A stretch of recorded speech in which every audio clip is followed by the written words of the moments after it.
We are live. Cool. Let me check. Where is sound coming through? So I have never done a live stream before. So this is going to be fun. Check, check, check. It's not going where I want it to. Yay, troubleshooting.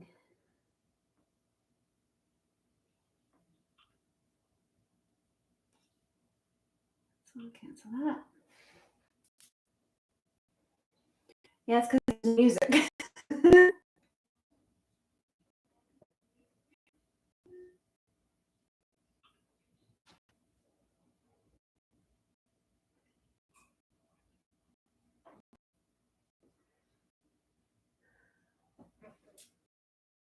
So let's find a nice synth sound. I know you can't see my screen, but just bear with me.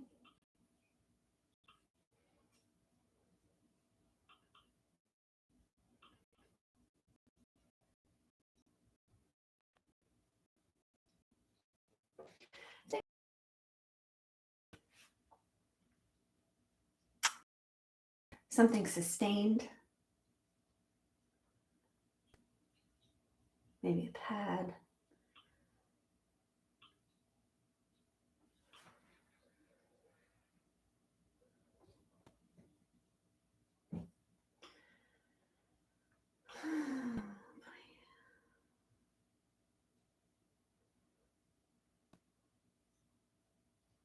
Anytime now.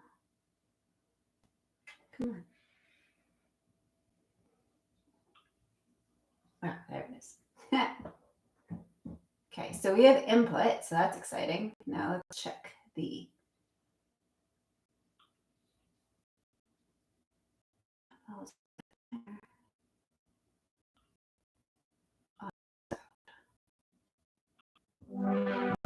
have sound.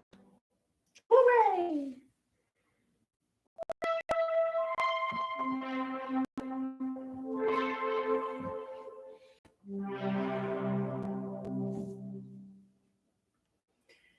All right, we're going to stick with that for now. Okay, so who else is here? We have one person in the audience. 2 likes. Who liked this? I don't know. Can't find out. Okay, so how about now with the echo and feedback now that I have the sound going?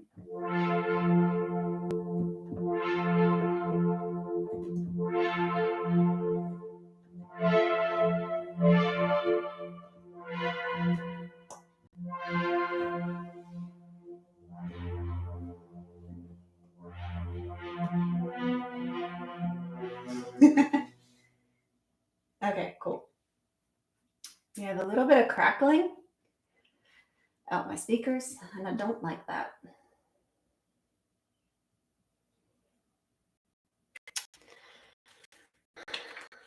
Gonna wait just another minute to start.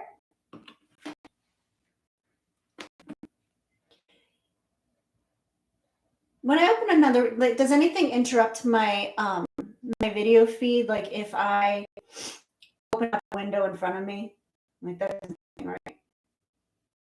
Like I have a document open right now that I'm looking at.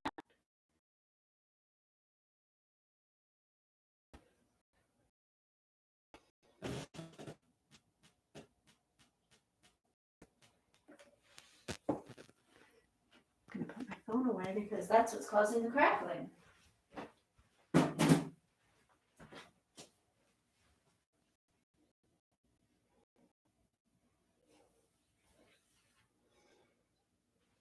Okay.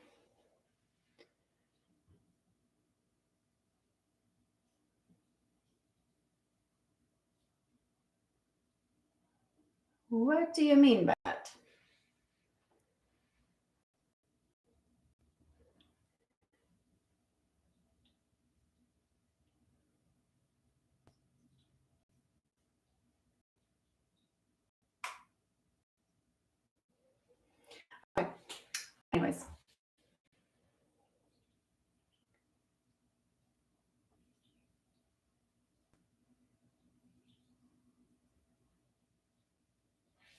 All right, then I'll just use my phone for that. So happy 4th of July, everybody. And today is one of my favorite holidays. And I'm going to share with you some reasons why. And you get to see the unedited version of me. So that's exciting.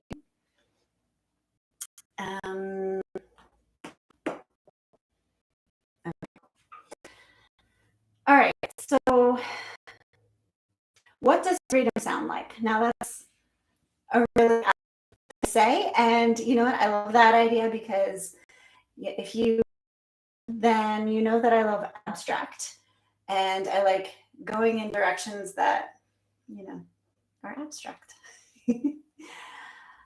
So the sound of freedom. Now, what is freedom? It means that people are free to do and govern themselves, basically, and move in a direction that they want. This is unscripted, by the way. I just have some bullet points over here. I just thought I'd share a bit about why I love this country so much and why the 4th of July is one of my favorite holidays. I'd say after Christmas, it is my favorite holiday. It might even have a tie with Christmas. And aside from the fact that summer is my favorite season, and it's a holiday that's just kind of like laid back and chill, and that's like very my style. The meaning of it has a lot of significance to me. And my lineage actually has a lot to do with it. On my mom's side, I'm Hungarian, but on my dad's side, I am English and Cherokee Indian and Dutch. And my lineage on my dad's side actually goes all the way back to the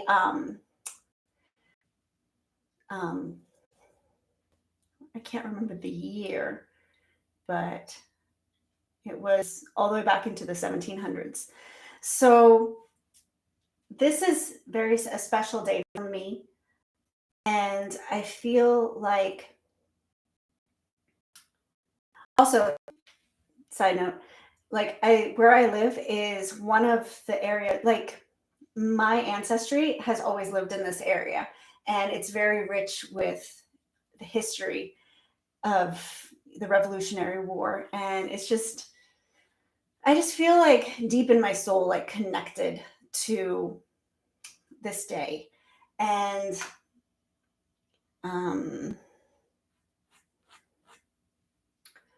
like my sister, she for my birthday took me on this whole trip to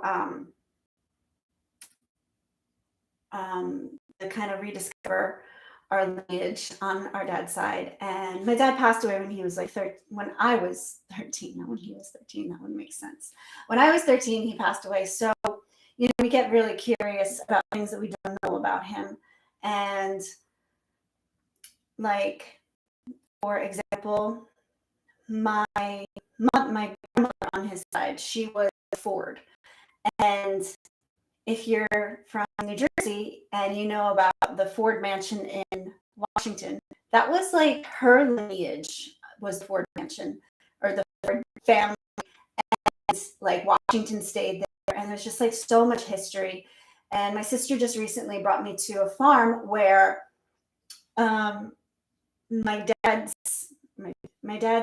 father's line had come from, and it was just really cool. Like, my maiden name is Ogden, and we went to this farm where the person that built the farm was an Ogden, and did like the ancestry thing, and found out that that was our ancestors' farm, and it's still standing, and it's just really, really cool. On that same property, Paul Revere's nephew, I think it was nephew, like he lived on the property too, and it was just like, I just feel so deeply rooted in this country, but this area specifically.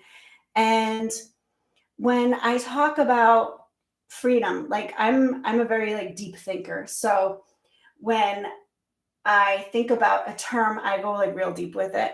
And when we talk about freedom and the sound of freedom, I really think about the sacrifices that were made to give us this amazing gift of freedom. And yeah, it's incredible. Um, so, like, there's this scene in the movie Glory, and I know it's not historically accurate, whatever, but there is this moment that, like, every single time makes me cry. There's this moment where, and if you haven't seen the movie, I'll give you a quick um, synopsis. It's this Black battalion is on the north side, and they are they're fighting, the South. And at the end, they're going to go into a battle that they know is like they're going to lose. They know that they're going to lose this battle. And, they have to do it anyway. And they know that they're going to die. And I know that like a lot of lives, but there's this moment where they're like kind of like saluting each other and like saying goodbye. And there's this scene, and it just like gives me chills and like makes me feel emotional, where the American flag like is billowing in the wind, and you're seeing them like going to march into what they know to be their death. And it's for a purpose. It's for, moving forward in the progression of their side of the war and winning the war. And it's just so self-sacrificing and so heartbreaking in such a beautiful, beautiful way. And like this flag just like fills the entire screen, and it's just so beautiful. And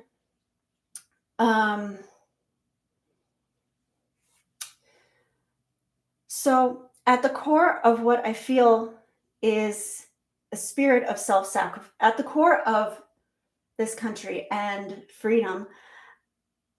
I feel like it's a spirit of self-sacrificing and humility with a drive to see the greater good come to fruition. And to me, that's what we're celebrating today. It's actually very similar to Christmas in that, if you're a Christian, know that the whole purpose of what Christmas is self-sacrificing.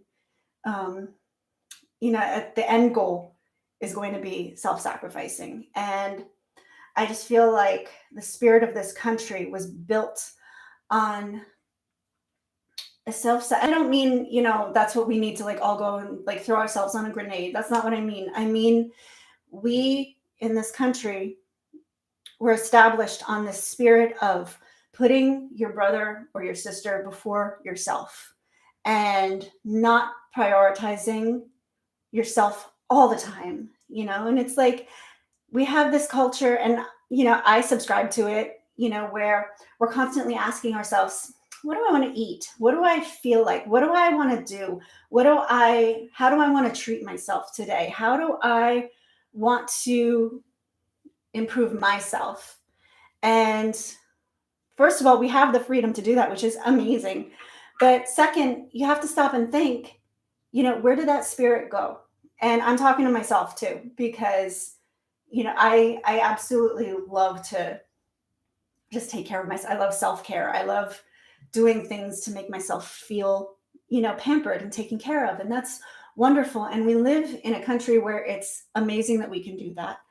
But let's get back to that kind of putting somebody else before yourself, putting your neighbor or your brother or your sister. And that's anybody. That could literally be anybody, not even like in literal terms, somebody that you have the opportunity to show love to make yourself a little uncomfortable for.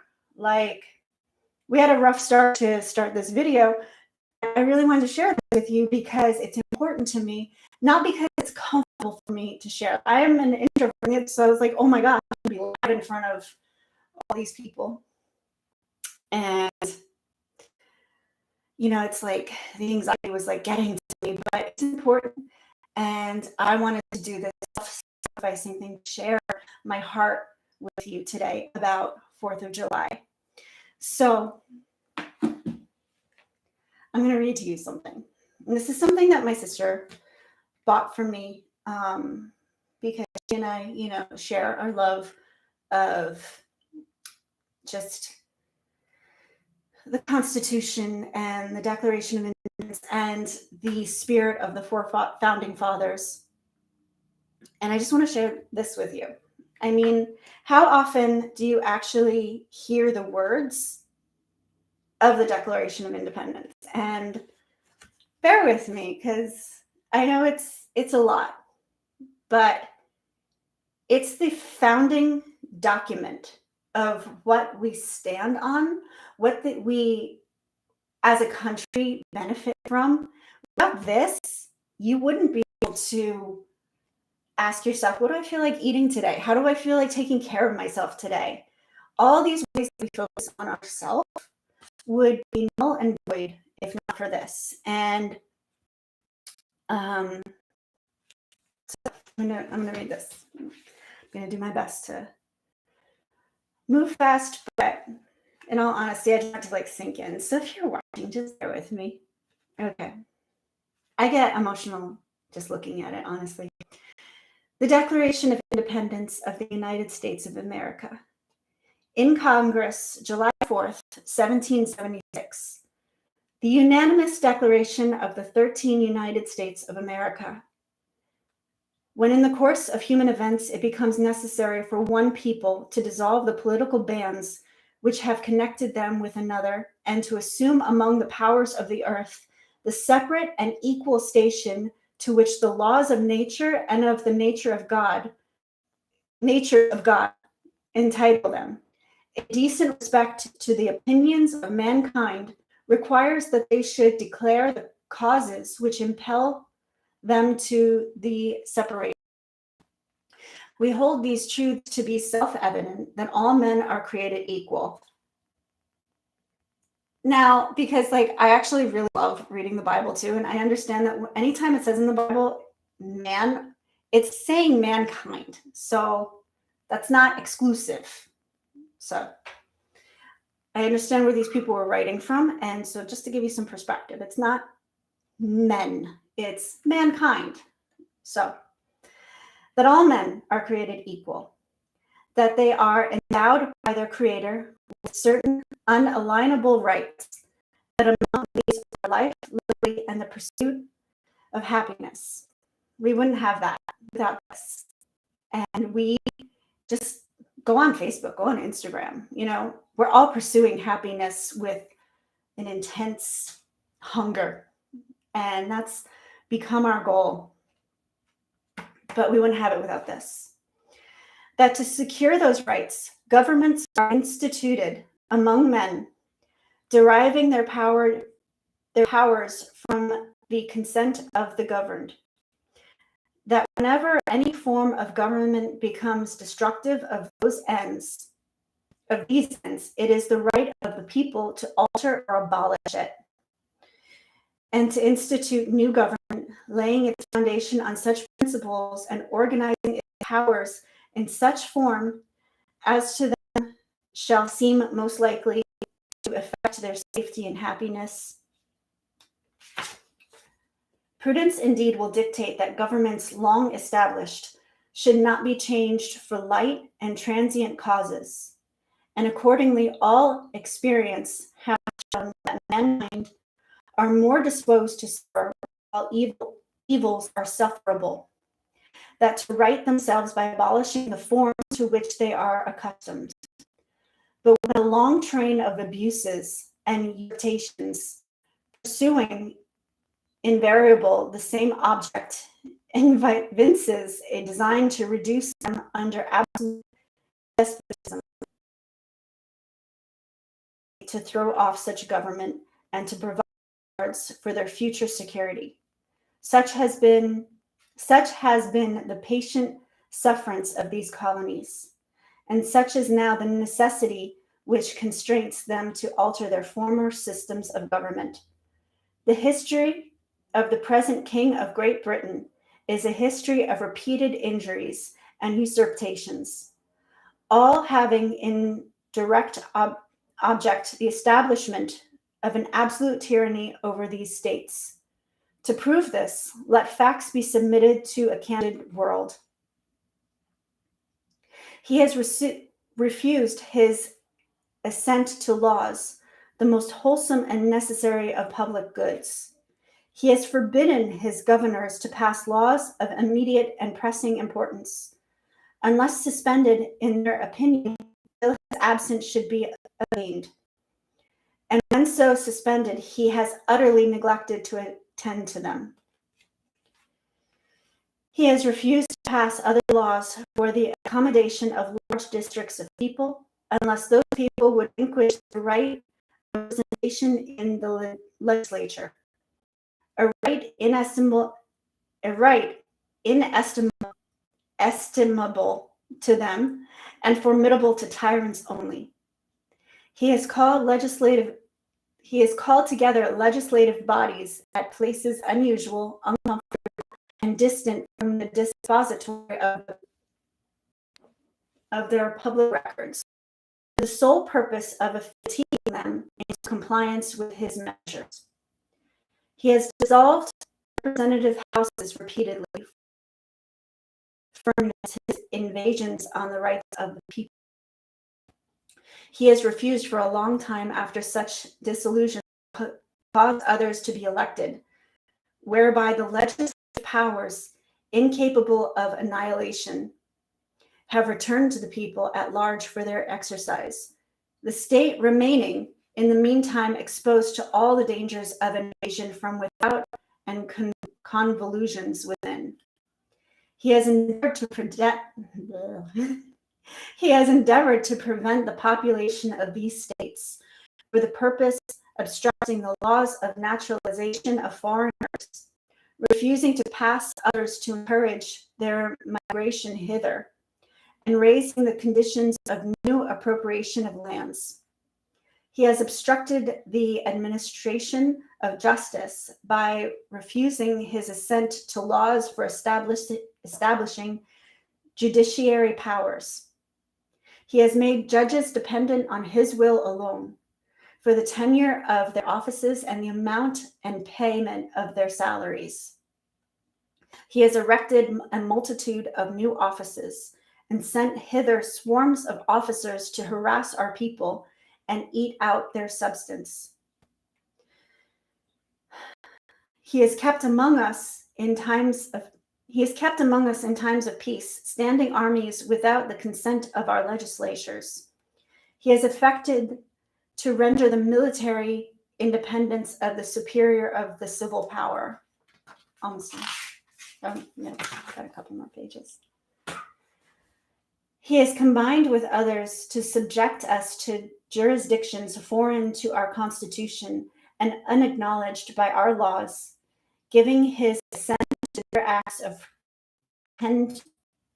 pretended legislation, for quartering large bodies of armed troops among us, for protecting them. I'm going to play some music under this.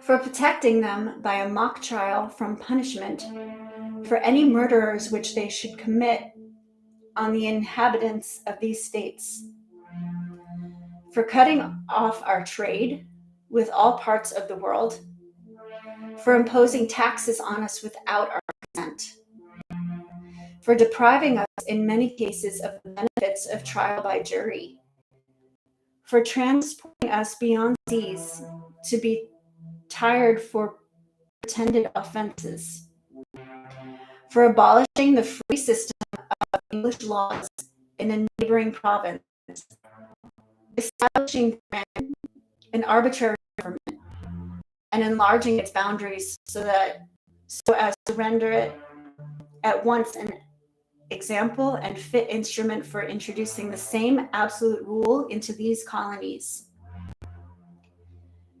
for taking away our charters, abolishing our most valuable laws, and altering fundamentally the forms of our government, for suspending our own legislatures and declaring themselves invested within power to legislate for us in all cases whatsoever.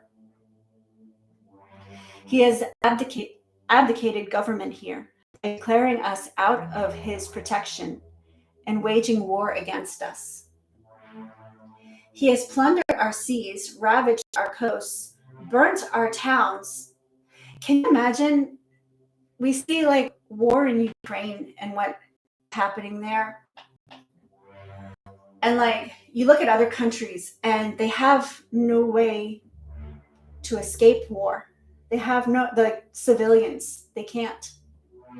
And you hear every day that, you know, Russia is being charged with war crimes for, you know, killing innocent civilians. But can you imagine like on our shores, like in New York, you know, in wherever you are, can you imagine seeing hostile forces and wondering if they're going to come after you?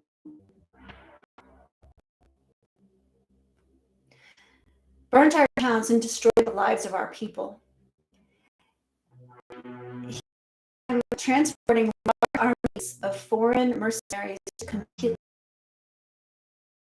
desolation and tyranny, circumstances of cruelty and perfidy scarcely paralleled in most barbarous ways, and totally unaware of the head of civilization. He has constrained fellow citizens to be active on the high seas, to bear arms against their country, to become the executioners of their friends, brethren, or to fall themselves by their hands.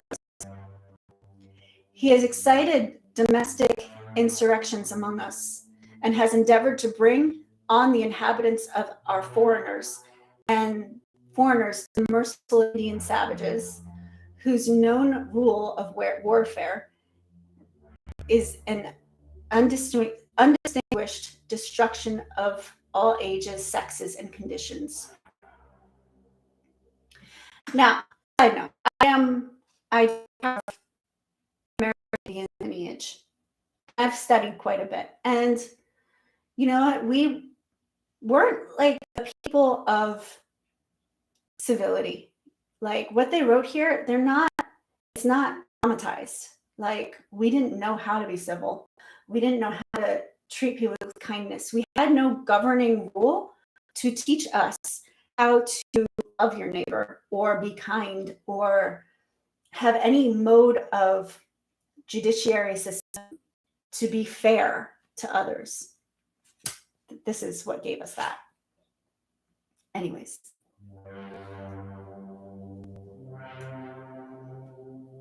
I'm finding my place again.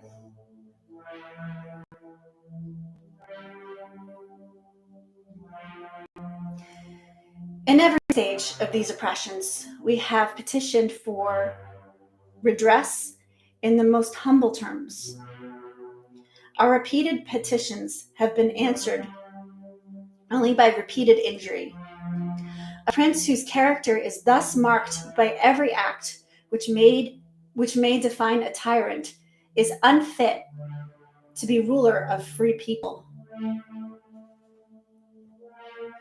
Nor have we been wanting in attention to our British brethren.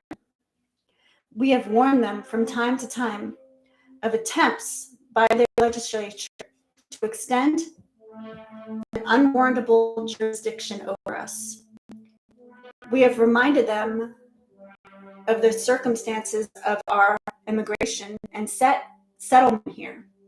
We have appealed to their native justice and magnanimity. I don't know what that word means. I apologize. And we have conjured them by the ties of our common kindred to disavow these usurpations. Last page now. Which would inevitably interrupt our connections and correspondence.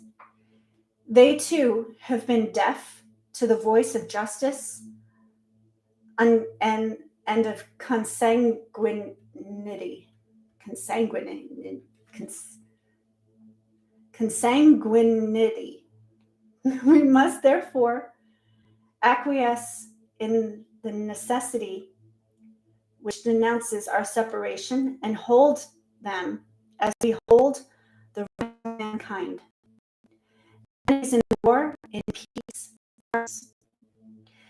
We, therefore, the representatives of the United States of America, in General Congress assembled, appealing to the Supreme Judge of the world for the rectitude of our intentions due in the name and by the authority of the good people of these colonies, solemnly publish and declare that these united colonies are and of the right ought to be free and independent states, that they are resolved from all allegiance to the British Crown,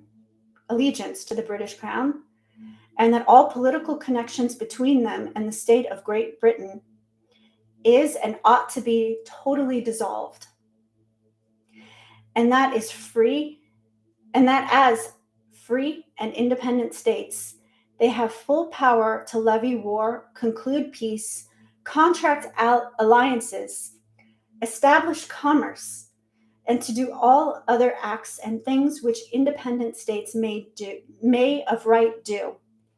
And for the support of this declaration, with a firm reliance on the protection of divine providence, we mutually pledge to each other our lives, our fortunes, and our sacred honor.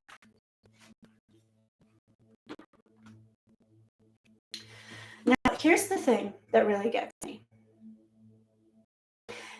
These men all put their own lives on the line for not just their freedom, but for ours. They did this not just to serve themselves and their generation, but generations after generations to come. That means us right now. They had the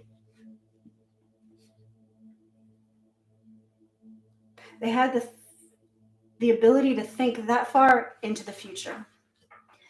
And they love this country so much that this was important. And they were intelligent people that understood how to establish a government where the people were always going to be put back as the focus, as the central, and that free will would always be at the forefront of who we are. And in order to do that, you have to sacrifice. You have to approach people with humility, and you have to put yourself second more often than first. And here's the thing, these names who signed the declaration, these are all the names. If this didn't work, and they were fully aware of this, but if this didn't work, they were going to be criminals. They would have been killed. If the British had won, each one of them would have died. Not only would they have died, but their families would have all been put to death as well. But they did it because they knew it was right, and they had a vision for what freedom sounded like and looked like to them. And it was so beautiful that we are, hundreds of years later, still benefiting from it. Whether you hate our government or not, and it has its flaws. It absolutely does. As long as humans are running it, it's going to be flawed. But I think this is the closest to an amazing government that we can have. No, it's not perfect. No, we're always improving it. But I think that whenever you lead with humility, whenever you lead with putting other people before yourself, it's always going to work. It might, have a few kinks in the gears, but it's always going to work. We should not have won the war. We shouldn't.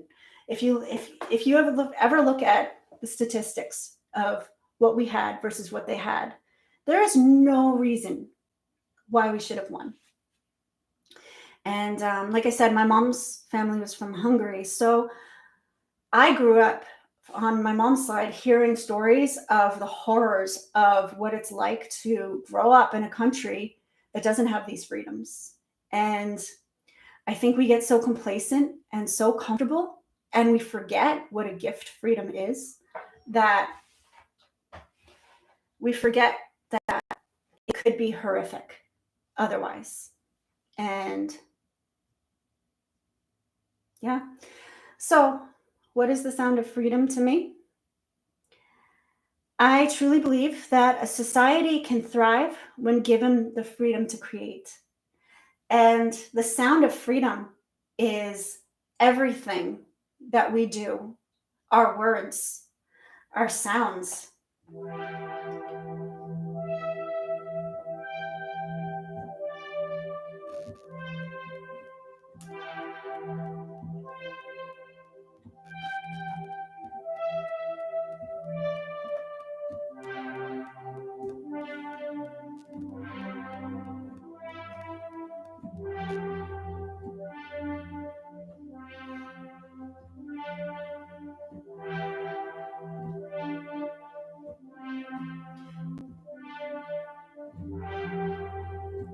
So I've done a lot of history. I've studied a lot of history from other countries. In some countries, there are laws to dictate how you can create things. Freedom, creativity is not free in other countries, but in this one, it is.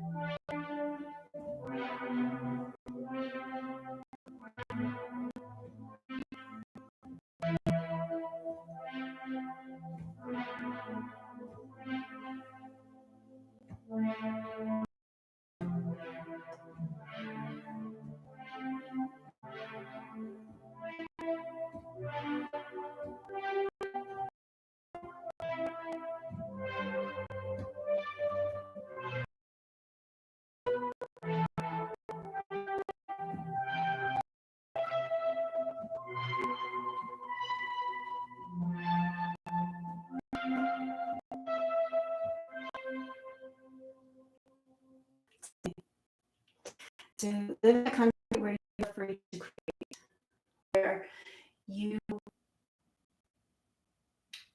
in all humility, can interact with one another, put each other first, not feel pressured to just look out for yourself, but to look out for your fellow man. And be who you were created to be and express the way you were created to express. And when the people are free to do that, that is the sound of freedom to me. Happy 4th of July. Enjoy it.